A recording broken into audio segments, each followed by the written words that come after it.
Hi, everybody. Welcome back to Fibromyalgia Real Talk. Today, we're going to talk about brain fog, balance, and dizziness, because I know that's a big issue with a lot of people. But before I start, I just want to let you know part of my video series is keeping it real. Today, I'm not feeling so well. So, I've had a flare up. I know a lot of you have been talking about flare ups lately. It's in my lower back and my hips. And I'm just like barely walking around today. It's been kind of a difficult couple of days, but I have my TENS unit on, so I'm able to sit here and do my videos with you, and it really helps with the pain kind of mellow out a little bit. So just want you all to know that I'm here no matter how I feel, no matter what is going on. I'm going to get these videos out for you. So sometimes my hair might be a mess and I might not be dressed up for you, but that's the way we live, right? That's what our life is about. So it's real. This is really me today. So, as far as brain fog goes, it's not a condition by itself. It's actually just a symptom. Brain fog is mental fatigue that causes memory problems. I can't talk today either. Poor concentration and inability to focus. So, what are some of our brain fog symptoms? I'm sure we're probably going to relate to every single one of these. But have you ever been driving somewhere that you go all the time and you totally forgot how to get there and have to use your GPS, like just to go to the store? Yeah, that happens a lot. Or have you ever been driving somewhere that you leave your house, you're going to go to the store, and when you get to the store, you forget why you came there and what you were supposed to get. And I've done that so many times. I just end up turning around and coming back home because I just can't remember what I wanted. As soon as I walk through the front door, I'm like, oh, that's what I needed to get. So, I'm going to give you some tips at the end on how you can not have that happen in dealing with our brain fog. So anyway, we get confusion. We get confused about things very easily. We have difficulty expressing our ideas sometimes. We have difficulty finding words or saying words. We can completely lose our train of thought in the middle of a sentence and really honestly not ever get that back, not remember what we were saying or why we were saying it. We have difficulty making decisions. So we can become overstimulated really easy. And if we have a lot of decisions to make, like sometimes just going to the store, I am completely overstimulated with looking at all of the clothes on the rack and everything that there is to choose from. And it's so overwhelming and so powerful that I end up just leaving the store because I can't deal with it. I can't pick out one little thing that I went there for because there's just too much overstimulation. We have difficulty following or remembering instructions. We have difficulty paying attention to people. So, sometimes when you get really tired and you're just kind of in that fog and somebody's talking to you and you're really, really concentrating, trying to pay attention, but you just can't. You can't process any words they're saying or remember what they just told you like 2 seconds ago. Yeah, that's a thing. Difficulty recognizing faces or remembering names. I've had that problem my whole life. It's just not getting any better. Difficulty remembering names of objects. Like, have you ever looked or wanted something like a hairbrush or something, and you just cannot remember what it's called, and you're like that thing that combs my hair. Yeah, we do that a lot too. We have long and short-term memory problems. We have problems remembering, like if you're reading a book, we can read the same thing over and over or read 4 or 5 pages and then be like, what was I reading? I don't even remember a thing I just read. So we have to go back and start all over again. Very easily distracted. We have problems with spelling. So we can transpose numbers and letters, just like somebody who has dyslexia.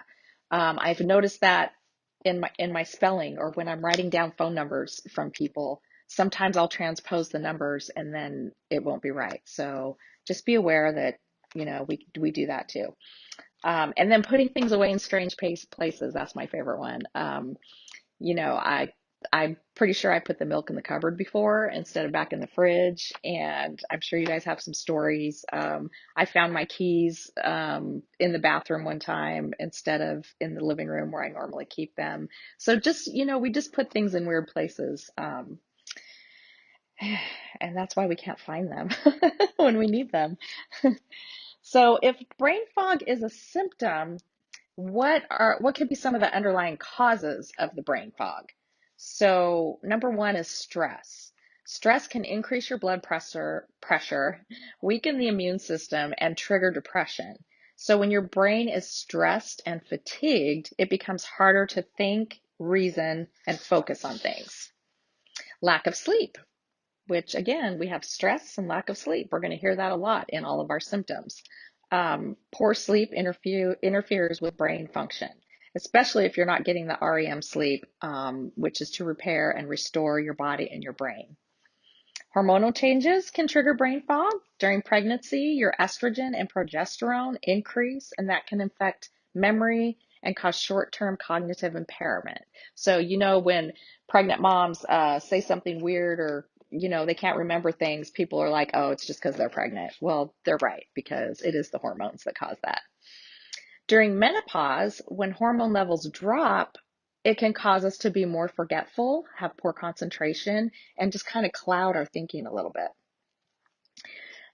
Diet, there's foods, believe it or not, that can cause brain fog, like MSG, aspartame, which I know there's a lot of soda drinkers out there. Aspartame is an artificial sweetener and it is not good for you. It causes cancer. Okay. So it's something that you should just stay away from. It's in a lot of diet drinks and they use it instead of the regular sugar. So please, if you're drinking diet drinks, just stop. They're not helping you. They're not any better for you. They're actually worse than the real thing. Peanuts and dairy can also cause brain fog and confusion. So the reason we take vitamin B12 is because it supports healthy brain function. So we don't absorb B12 very well through our diet because of our IBS issues in our gut. So you need to take B12 supplements and keep your levels up there because that's just going to help your brain function be better. Medications can cause brain fog. The probably most popular one is the one called chemo fog. So if you know anyone who's had chemo treatment, you can get that chemo fog, and sometimes that can be permanent just because of the treatment, and it's now kind of wrecked your brain cells. Antihistamines can cause brain fog. Blood pressure medications can cause it. Anti-anxiety medications can cause it. Anti-nausea medications, sleeping pills, low vitamin D levels, low vitamin B12 levels, and neurological drugs can also cause your brain to be scattered. So medical conditions that can cause brain fog: fatigue, fibromyalgia, surprise, surprise, blood sugar levels. You can have abnormal blood flow to your brain, connectivity problems, which we have, neurotransmitter problems, which we have, premature aging of the brain, which we have, um, and mental distraction due to pain. So because we're always in pain, we always have that mental distraction that's going to cause us to not be able to focus and pay attention to our environment when we're in pain. So what can we do about it? There's not a whole lot you can do about brain fog except try to figure out what is causing yours to be worse. Because even when you take all of the things away that could be causing your brain fog to be worse, you're still going to have some brain fog because fibromyalgia just causes it. That it's just going to be there. And then with the premature aging of our brains, it's not going to help that. But I'm telling you, there's a lot of things that can make it worse. And that's what you have to find out, and that's what you have to fix. So some of the things we can do: don't eat sugar. Your brain uses glucose as fuel. But if you eat a lot of refined carbohydrates, foods high in high fructose corn syrup, things like that, your brain gets really hyperactive and then it crashes. So number two, you have to eat the right fats for your brain. And we talked about this before. So your brain's made of 60% fat tissue. So healthy fats to help support your brain are nuts, avocados, coconut oil, olive oil, salmon, eggs, and grass-fed meat. You need to stop right now. I mean, go to your cupboard and throw these things out if you have them in there. Stop using vegetable oils, sunflower oils, and canola oils. They're very high in inflammatory omega-6 fatty acids, which cause inflammation in the brain and make everything worse. So, the kind of fats that you want to eat are omega-3 fatty acids. Those are the ones that help support and grow healthy brain tissue. The omega-6 fatty acids in the other oils are so bad for you. And I've actually started to see this cycle around on the internet about these oils that have this omega-6 in it. So please just get rid of them and use coconut oil or olive oil with your cooking. Number three, supplements. Uh, Omega-3 fish oil, magnesium malate or citrate. Now, the difference between those two, for all of you who take magnesium for our muscle cramps and spasms and things, the magnesium citrate is better to take at night because it also has a calming effect and will help kind of slow things down, relax things for you. The magnesium malate actually helps your body produce more of its natural ATP energy. So that's why I take that one, because not only does it support my nerves and my muscles, but it helps give me more energy, which I need throughout the day because of the fatigue. So that's the difference. So you can decide which one you want to take and how to take it. Iron, your brain needs iron. Vitamin B12, vitamin D, got to get those levels up there. And you can also take modified citrus pectin, which is a heavy metal detoxifier. So if you have trace amounts of heavy metals in your body, because we intake that just through our environment and things like that, that's a good thing to take to just kind of start detoxing your body from those and see if that helps some of your symptoms. So exercise, there's that word again. Stress, exercise, and diet are like huge in the way that your body functions. So, walking daily if you can. If you are in a job or in a place in your life that you sit a lot, try to at least stand up once every hour and just do some steps in place or just walk around your house or something, but you have to keep that body moving. You can't just stay stagnant all day long. So make sure you're getting up and you're moving, and try to incorporate exercise program into your daily routine. All right, other things that can help keep the brain active: drinking plenty of water. You guys all heard my water spiel last time. Yoga is really good for you. Yoga breathing helps get all that oxygen to your brain that we need so desperately. Massage helps. Getting the proper sleep helps. Meditation is really good to keep the brain focused and help with that. Doing brain puzzles just to keep your brain active, and doing things like on my phone. They have those word games that you can do. I like to play cards, so I play gin rummy. Just things that are going to make you think, that are um, just going to keep that brain activated and socializing. Number games are really good. Um, so some things you can do to help yourself, like when we go to the store and we forget why we're there, you have to make lists. That's just what we have to do. If you didn't make lists before because your brain was great and you could remember everything, well, we can't remember everything anymore. So when you're at home, you need to write sticky notes to yourself. If you need to stick them around the house just to remind you of things that you need to do, you can do that. Every time you go out to the store or run an errand, make a list so you know where you have to go and what you have to do so that you don't forget something, because it really stinks when you're super exhausted and tired and you get home and you realize that you forgot something important and now you can't go out and do it because you're just too exhausted. Um, Also, for taking medications, because I know a lot of you can't remember if you took your medications for that day or not. Get a timer on your phone. Start setting, there's an app that you can get on your phone. You can set a timer that will remind you when to take your meds, and then you don't have to worry about it again until the timer goes off again. And you can also do that in your calendar, have it set timers and stuff for your appointments and things like that so you don't forget to look.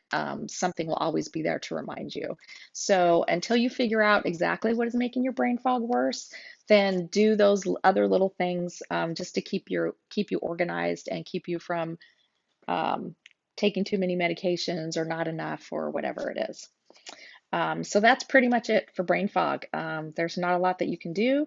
If you have dementia, Alzheimer's, or Parkinson's disease, they have a few medications for those that kind of help with memory, but that's not really going to work for us because our brains are not kind of messed up in the same way, I guess I could say. Um, okay, so we are going to switch gears a little bit and talk about dizziness and vertigo. But before we do that, I just want to remind you guys that this is a real fibromyalgia day for me. I'm having a really hard time focusing and remembering things that I'm supposed to be saying because of the pain that I'm in right now. And I just wanted to, I don't know if I told you this in the very beginning of the video, but the weather kind of brought on, I was out in the cold, kind of windy weather by the coast last weekend, and it kind of started this little flare up in my low back and my hips. And then I had to work two 12-hour shifts in a row. And the next day, I could not stand my house anymore. So I had to clean it and organize it. And then today, when I woke up, I could not walk. I could not get out of bed. The pain was horrible. So I just way overdid it. And this is what happens to us when we do too much. Then it can completely shut us down for 2, 3, 4 days, whatever, until our body kind of relaxes again. So just wanted to plug that in there because we all have days and issues like that. So, okay, dizziness and vertigo. So just like brain fog, dizziness is a symptom, not a disease. So sometimes you sit still and you feel like the room is spinning, like you've been drinking alcohol. Um, Sometimes you can stand up too quickly and start to walk and all of a sudden feel like you're going to fall down or pass out. You feel unsteadiness. You kind of feel like you're floating, and your brain is just, somewhere else. So those are sensations, lightheadedness, feeling like you're going to faint, things like that. Is what that is all about. So your feelings that you get, like I said, can be triggered by walking or standing. So we have, because of our fibromyalgia, what's called orthostatic hypotension. So when you go from lying to sitting or sitting to standing, it takes a little while for our body to catch up with those motions and get the blood flowing to our brain. So and especially if you're on blood pressure medications or anxiety medications or the pain medications, any of that stuff that we take, Benadryl, whatever, it's all going to play into that. So you have to be really careful. I know a lot of you say that you fall when you're getting into the shower or out of the shower or, things like that. So you just have to be really careful and aware that your blood pressure and your body being able to see if you're standing, going from sitting to standing, it takes a minute for it to adjust. Okay, so you have to just move a little bit slower, take a few breaths with each move that you do, and just make sure that your body is steady before you continue the motion that you're in. If it can be triggered, like when you move your head side to side, you can feel like, oh, whoa, that just kind of, like you ran around in circles 20 times or something like that. Um, it can also include nausea and vomiting. It can be so severe that you have to actually sit down and just breathe for a few minutes or put your head between your knees just so that your body can kind of get its bearings again. Um, so I'm going to tell you a few experiences that I've had with this myself. When I was in college, when I was about 23 or 24 after I had had all my kids, I was in college one day in my PE class and we were just doing the treadmill. It wasn't anything really stressful or heavy, but when you're on the treadmill and that motion of the treadmill, so when you step off the treadmill and all of a sudden you're on something that's not moving again, your body can really get the signals messed up and be like, whoa, wait a second, where is she at? What is she doing? And it sent me into this vertigo spin and actually threw me to the floor. And it was spinning so hard that I couldn't see, I couldn't get up. And luckily, my sister was in that class with me that day. Um, so she helped me get up. And then after a few minutes, it cleared. Well, then there was another time where I was on the floor, laying on the floor, and we were doing sit-ups. And that was all fine and dandy until I went to stand up off of the floor. And then the vertigo hit me again, threw me on the ground again, and this time I threw up all over the place. And then it took hours and hours for it to go away. So it can come and go like that. It can be a real pain. I had problems with it during my pregnancies as well. But pretty much it's just kind of mellowed out. It's not, it doesn't hit me as hard as it used to. So what are some of the causes of our dizziness? Well, things that can cause dizziness is the inner ear disturbance, motion sickness, which I've had most of my life, medications, medical conditions that can affect the ears, your sense of balance. We all have balance problems at times as well, and feel like we're going to fall or like our legs are going to give out. Your sense of balance depends on combined sensory input from the body and the brain. So messages from the body to the brain about your movement and your position. So because our messages get messed up, or wrong messages get sent to the wrong places, sometimes that's going to throw us off balance, or we're going to go to take a step and we're going to be like, whoa, why did I just go way to the right? That kind of a thing. And I'll tell you right now, for years, I cannot walk straight. I'm always moving from one side to the next. I just can't. My body is just weird. So your eyes help to determine where your body is in space and how it's moving. Your inner ear houses sensors that detect gravity and back and forth motion.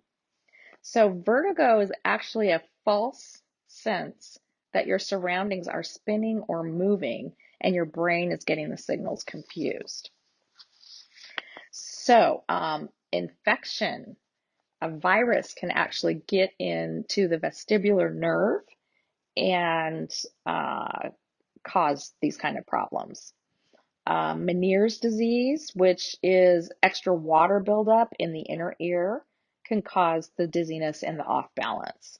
Migraines can drop your blood pressure and your heart rate, which can cause you to feel faint, and that's that whole sensation.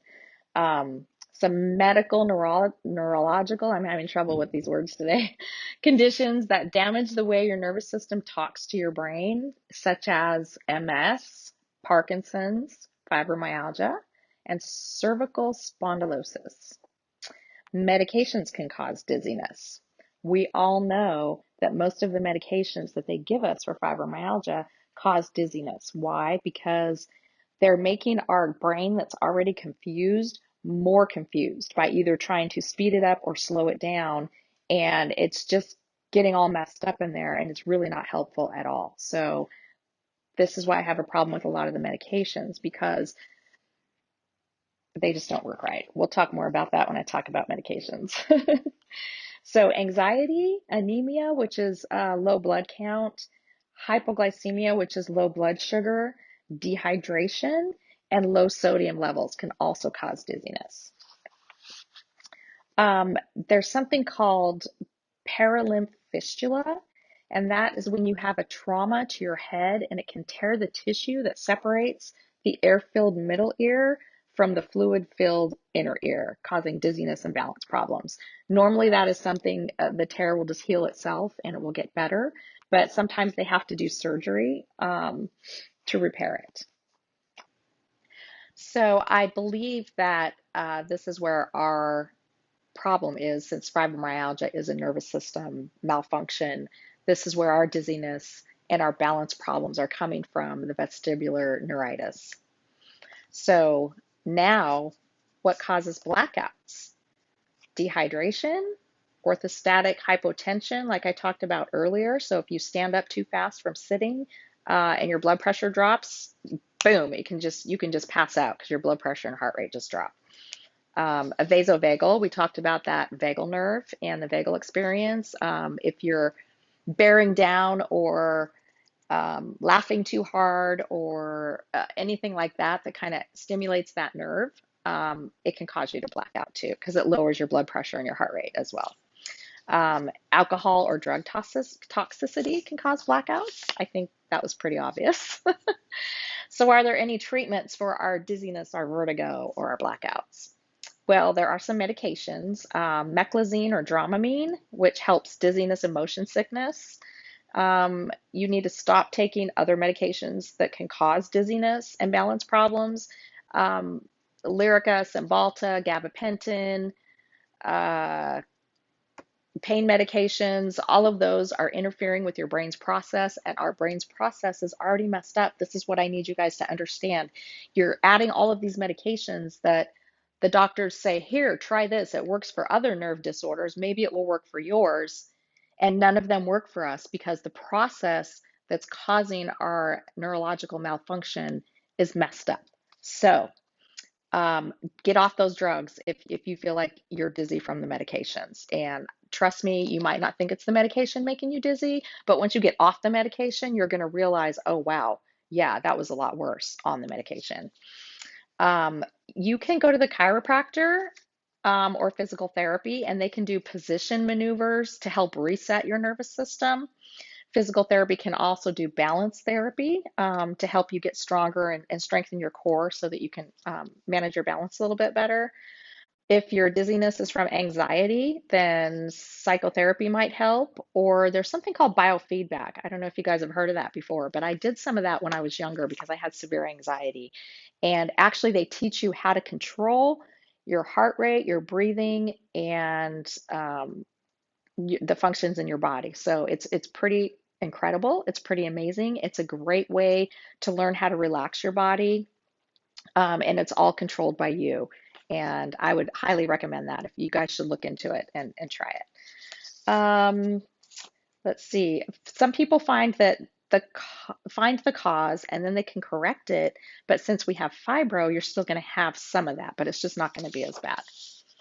So again, this is why fibro is so complicated and why you won't find a magic pill to fix all of our issues, because our whole nervous system is getting all of the messages confused and sending them to wrong places. And we never know what's going to get activated today or tomorrow or the next day. So remember the vertebrae chart that I told you on one of my videos to look up and make sure you took a look at? So I'm going to refer to that now. If you look at the cervical spine, it's called C1 and it means cervical spine.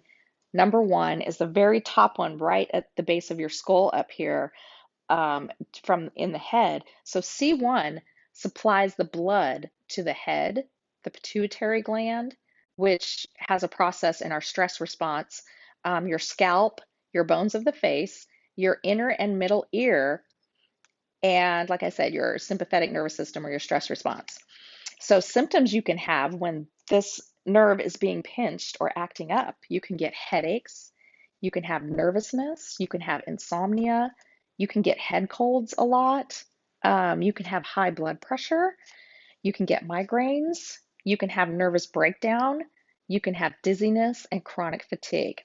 So whenever my dizziness gets really bad and when I turn my head and it just like makes me spin for a second, that's when I go to my chiropractor. My chiropractor will adjust that vertebrae at the top of my neck and stop the pinch on the nerve that it's affecting. My dizziness goes away, my headaches go away, boom, it just knocks it right out. So this is why I'm an advocate for chiropractors, because they know the spine better than anybody. They know how to manipulate it safely, and they can help not cure our fibro, but get our symptoms to where they're very, very mild, because they're taking the pressure off of those pinched nerves.